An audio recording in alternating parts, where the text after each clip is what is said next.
Hey everyone, I'm Anna, your chef for today, and welcome to my kitchen. Today, we are whipping up an iconic Swedish dish, Jansson's Temptation, or potato and anchovy gratin. It's a comforting and easy to make dish, perfect for family meals or holiday gatherings.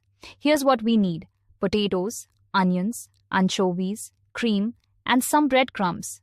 Preheat your oven to 350° F. Saute the onions in butter until they're translucent.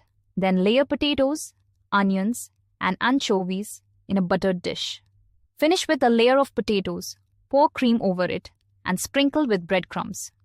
Pop it in the oven for about 45 minutes, or until the gratin is golden and the potatoes are tender. And there you have it. Your Jansson's Temptation is ready.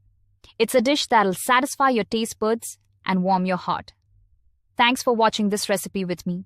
If you enjoyed this kind of content, don't forget to subscribe to our channel for more delicious and easy to prepare cooking videos. See you next time.